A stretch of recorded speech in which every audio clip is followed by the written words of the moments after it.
Vamos agora conversar com o Leonardo Alencar, Head de Pesquisa de Alimentos e Bebidas da XP. Seja bem-vindo à nossa programação.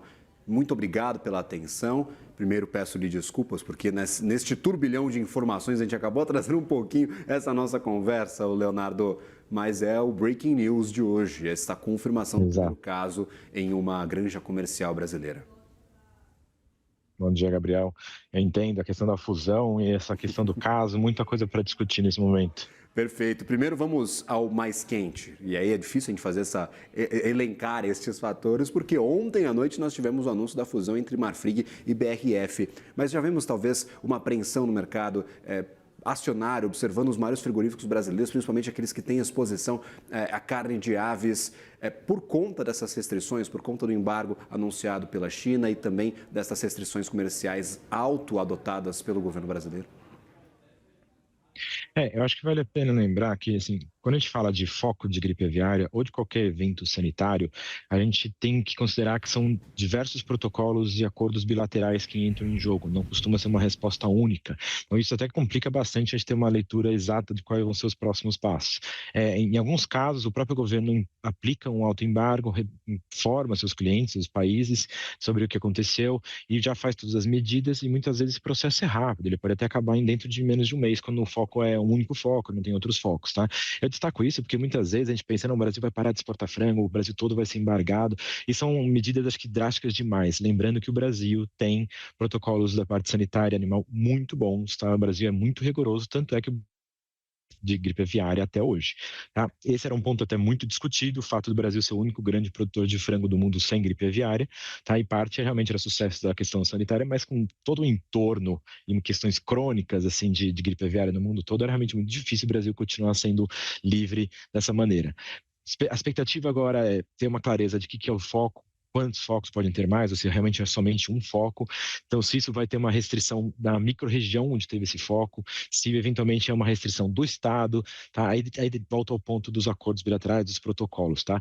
Normalmente, quando você tem um único foco, numa única região, você vai embargar aquela região, a produção daquela região, claro, né, onde tem o foco exatamente não vai ser comercializada, mas você tem uma pressão negativa na cotação do frango naquela região, só que o Brasil é muito grande, tem produção em outros estados, você consegue arbitrar, exportar por outros estados. E isso muitas vezes acaba sendo até um efeito positivo, porque você tem restrição no primeiro momento de exportação, o preço sobe um pouco no mercado internacional, porque o Brasil é muito relevante, então sem o Brasil há uma pressão inflacionária na cotação do frango no mercado global, mas a gente consegue arbitrar por outros caminhos, tá? Então eu acho que esse é um dos pontos relevantes, ter clareza do foco, como é que isso vai se desenrolar nos próximos dias, semanas, se vão ter outros focos, tá? Eu volto a bater muito na tecla de que a questão, o lado sanitário do Brasil é muito forte, então a gente deveria realmente mitigar isso de uma maneira bem rápida, tá? Essa é a nossa expectativa até o momento, e é esperar agora como vai ser a reação dos países. A China já anunciou o fechamento do Brasil, a China tinha fechado o Brasil, tinha fechado o Rio Grande do Sul, principalmente no ano passado, por conta do evento da Newcastle, permaneceu fechado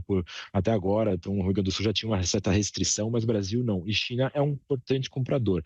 Só que no caso de frango, diferentemente de carne bovina ou suína, a China não é tão relevante para frango, tá? O mais importante seria o Oriente Médio, tanto a Arábia Saudita, os Emirados, tá? Esses países são muito mais relevantes do que China. China chama atenção, né? Te lembra da relevância, mas para frango um pouquinho diferente, tá?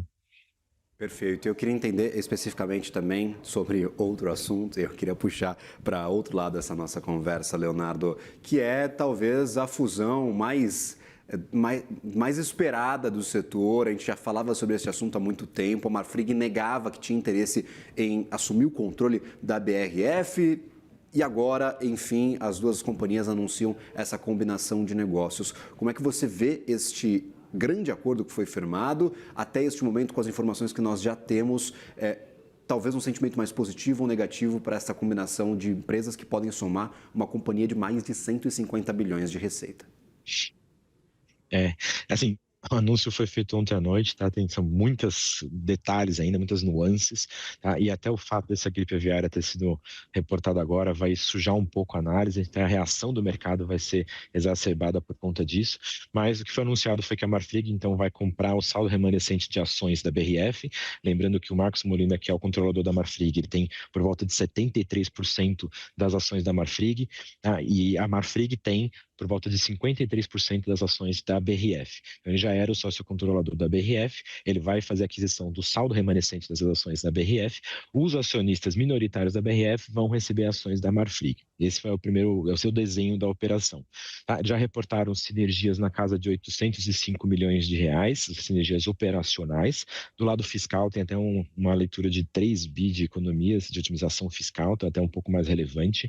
A gente até especula que talvez essas sinergias operacionais poderiam ser maiores, mas parte disso já deve ter sido capturado nos últimos meses, conforme as empresas já estavam otimizando suas estruturas. As duas empresas vão fazer ainda assembleias gerais no dia 18 de junho para a votação do processo de fusão, só que aqui tem um ponto a mais. A nossa leitura é de que a Marfrig, ou o grupo controlador, vota nas duas assembleias. Se Marfrig vota junto com a leitura que a Salic, tem 11% ali da BRF, também deve votar favorável, então não deve ter dificuldade de passar pela perspectiva de voto. A dúvida é que, se por acaso o minoritário optar por não seguir a fusão, ele tem um preço de saída na BRF que é de R$19,89. Tá? Então, se por acaso muitos investidores minoritários optarem pela saída a R$19,89, isso faria com que a empresa tivesse um desembolso maior e a empresa resultante, essa nova empresa que está sendo formada, que é a MBRF Global Foods Company, essa empresa poderia ter uma alavancagem maior por conta disso. Dependendo nesse apetite aí pela saída, poderia até forçar uma reavaliação da fusão do lado das empresas. Então, tem esse ponto a ser considerado. E aqui eu faço o destaque de novo, né? A questão da gripe aviária vai sujar um pouco a análise, porque pode forçar um pouco mais a saída, como se visse que esse preço de 99 passa a ser mais interessante agora com o risco de impacto na performance da BRF por conta disso. Agora, olhando a estrutura como um todo, existe a grande preocupação qual que é a proporção de troca, né? Ou seja, para cada ação da BRF que o minoritário tem, quantas ações ele receberia da Marfrig. A valor justo, tá, que foi o laudo que foi feito, que a empresa até reporta, seriam 2,26 ações da Marfrig, mas na verdade ele vai receber 0,85, ou seja, ele vai receber um valor mais baixo, apesar da BRF hoje estar no momento mais favorável, tanto operacionalmente, de geração de caixa, de alavancagem, tem uma market cap muito maior, ele vai receber um valor mais baixo de Marfrig. Então tem uma conversão um pouco negativa, tem um desconto assim nessa conversão. Só que as duas empresas anunciaram junto com a fusão dividendos. Então a Marfrig vai distribuir 2,5 bilhões de reais de dividendos e a BRF 3,52 bilhões de reais de dividendos. Esses dividendos são somente para aqueles investidores que optarem por seguir a fusão, né? Então acaba sendo um incentivo para o processo de fusão. A nossa leitura é que, partindo do pressuposto que a fusão aconteceria em algum momento, porque a questão societária das duas empresas já era um pouco desconfortável, as ineficiências societárias já eram evidentes, então se a fusão tinha que acontecer em algum momento, o desenho não é tão ruim. Tá? Você tem um pouco de diluição para os acionistas minoritários da BRF, quando você incorpora os dividendos, ele passa a ter um ganho financeiro, então tem diluição por volta de 8,5%, mas com dividendos ele tem um ganho financeiro. Os minoritários e até o próprio Molina tem uma diluição muito maior dentro da Marfrig, só que como ele está incorporando uma empresa com mais valor, o ganho financeiro dele também é bastante expressivo, mais expressivo do que o minoritário de BRF.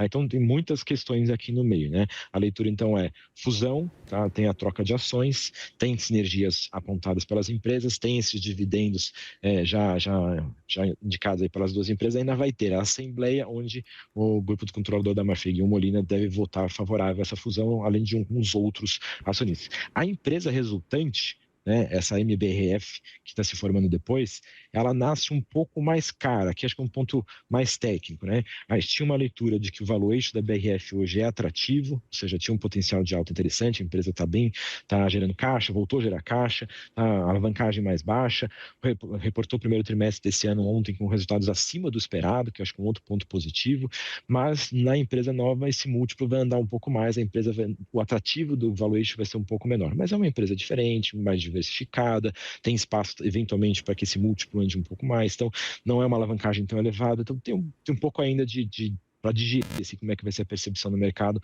em relação à construção dessa nova empresa. Mas pensando que é um dos gigantes de alimentos, tá? Passa a ser uma outra empresa diversificada com diversas proteínas e com um footprint diversificado. Tá? Claro, a gente já tem referencial do que é a JBS, a vantagem da diversificação geográfica de proteínas, que você acaba compensando o ciclo de uma proteína com outra, de uma geografia com outra, você tira a volatilidade dos resultados, aumenta a previsibilidade desses resultados. Então, tem alguns efeitos positivos.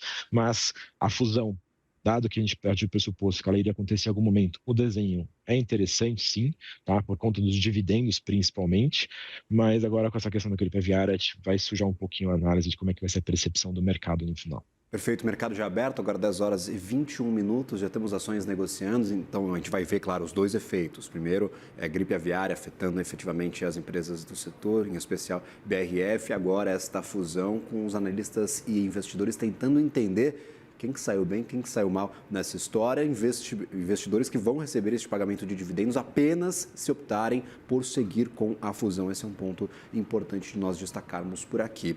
Obrigado, Leonardo, por nos ajudar a entender essa história. Eu acabei de dar uma olhada no relógio, daqui a pouquinho tem a call de resultados da BRF. A gente vai trazer aqui os destaques, mas o Leonardo tem que correr para lá para ver como é que foi este primeiro trimestre acima das expectativas. BRF que vem sendo destacada nos balanços da Marfrig como um fator impulsionador dos resultados operacionais. Não é a primeira vez, isso aconteceu ontem de novo, mas no resultado do quarto trimestre também apareceu a BRF como um destaque no balanço da Marfrig. Sempre bem-vindo à nossa programação, Leonardo. Obrigado pela atenção e, claro, agradeço aí pela ajuda a entender toda essa história.